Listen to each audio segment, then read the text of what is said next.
Xerox करें ना xerox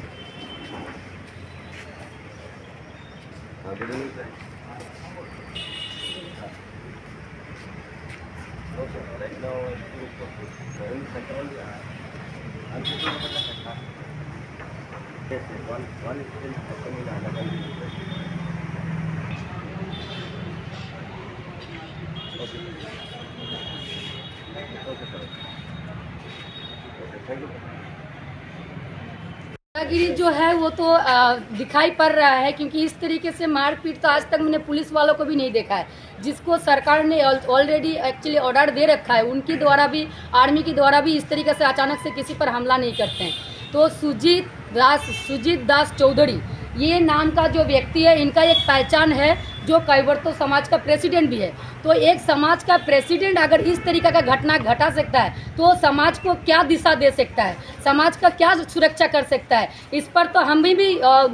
ताज्जुब महसूस हो रहा है कि इस तरीका का समाज का प्रेसिडेंट जो एक समाज चला रहा है, उनका ये इस तरीका का बर्ताव बहुत निंदनीय है। और हम सरकार और प्रशासन से रिक्वेस्ट करेंगे कि इस तरीके से दादागिरी असम में नहीं चलना चाहिए, क्योंकि आज के दिन में बीजेपी सरकार जब इतना बोल रही है कि हर जगह पर हम लोग न्याय के काम कर रहे हैं, न्याय के पक्ष में है, तो न्याय के पक्ष में अगर है तो ये सरकार की दिया हुआ रजिस्टर किए हुए वो शॉप चला रहा है, तो उस पर इस तरीका का अत्याचार क्यों हुआ, इस तरीका का मारपीट क्यों हुआ। हम लोग डिजायर फॉर लाइफ एक्चुअली नशा मुक्त की तरफ एक कदम हमारा है, लेकिन न्याय के खिलाफ भी हम लोग आवाज़ उठाते हैं। हम लोगों को पहला लगा कि ये दारू के विषय में इसका दुकान चल रहा है, वन शॉप चल रहा है, तो इसमें हम लोग नहीं जाएंगे। लेकिन अगर एक दूसरी तरफ से देखा जाए तो ये अपना बिजनेस कर रहा है और इसका सरकार लाइसेंस दिया हुआ है, तो सरकार के लाइसेंस देने पर अगर इस तरीका का उनका ऊपर प्रचार हो रहा है, मारपीट हो रहा है, तो आप समझ ही सकते हैं कि अभी दुनिया कहाँ पर पहुँच चुका है। और सरकार और प्रशासन से रिक्वेस्ट है कि आप पर उंगली ना उठे, इसके लिए आप लोग कड़ी तहकीकात कीजिए और जो दोषी है उनको सजा दीजिए, उनको अरेस्ट कीजिए। और साथ में एक लाइन ये भी बोलना चाहूँगी कि एक्चुअली इनका बेल पिटीशन पड़ रहा है, तो मैं कोर्ट को भी रिक्वेस्ट करूँगी कि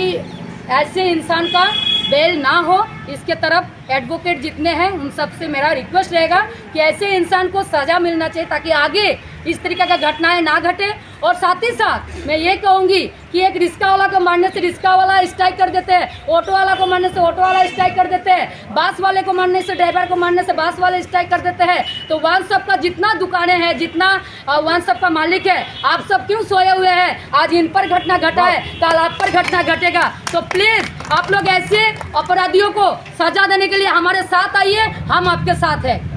और हम एक चीज़ कहना चाहते हैं, हमारा मैडम ने जो आपने सवाल किया है इसके विषय में, ये जो सरकार को रेवेन्यू मिलता है, क्योंकि ये रजिस्टर्ड वाइन शॉप है, और अभी जो आसाम गवर्नमेंट का जो डिसीजन है इसमें इनका योगदान है, तो सरकार को ये दायित्व बनता है कि ऐसा आदमी को तुरंत से तुरंत सजा दे और उनको प्रोटेक्शन दिया जाए। और रहा जहाँ तक बात हमारा केस का बात, कोर्ट का बात, मैं एक वकील हूँ, वकील के नाते मैं कह रहा हूँ, जो सेक्शन 307 है, 326 है,